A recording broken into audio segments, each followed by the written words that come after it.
To all ASDP first year trainees. आज हम बात करेंगे एनिमल जेनेटिक्स और ब्रीडिंग के एक टॉपिक के बारे में।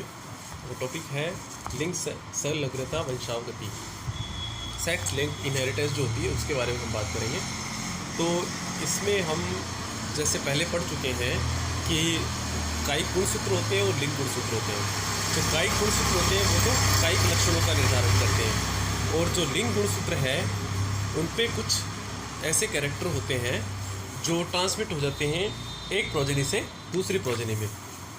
तो लिंग संलग्नता वंशागति जो है, सेक्स लिंक इनहेरिटेंस, इसी बारे में होता है। इसमें क्या है, जो गुणसूत्र का, जैसे मनुष्य की बात करें तो एक्स क्रोमोसोम या वाई क्रोमोसोम पर कुछ ऐसे जीन होते हैं जो एक संतति से दूसरी संतति में, मतलब प्रोजेनी में, पेरेंट से प्रोजेनी में ट्रांसमिट हो जाते हैं, चले जाते हैं।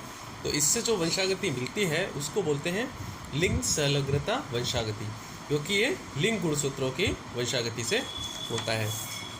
अब आपको जैसे पता है कि अलग अलग पशुओं में, पक्षियों में अलग अलग नंबर ऑफ क्रोमोसोम्स होते हैं, गुणसूत्रों की संख्या अलग अलग होती है। बस कॉमन बात ये है कि एक जोड़ी गुणसूत्र जो है वो लिंग गुणसूत्र का होता है और बाकी सभी कायिक गुणसूत्र होते हैं।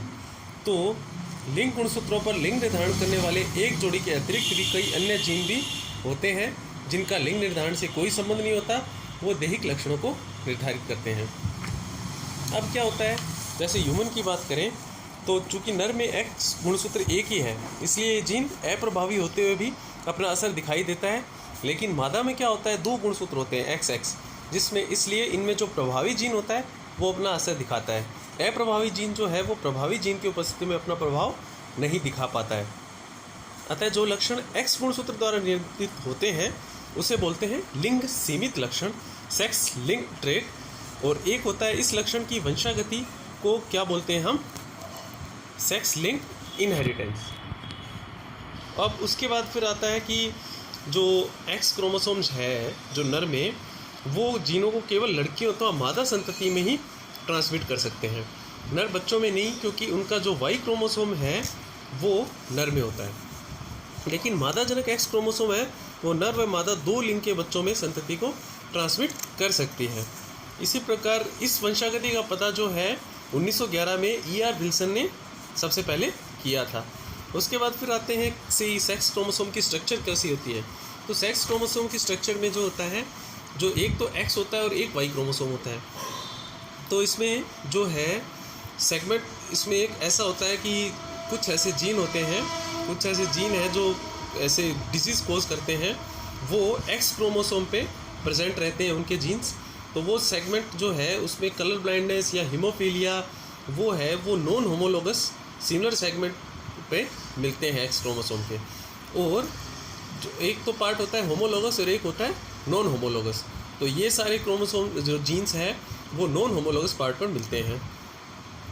वैसे ही ये जो एक्स गुणसूत्र है वो संरचना में वाई से बड़ा होता है।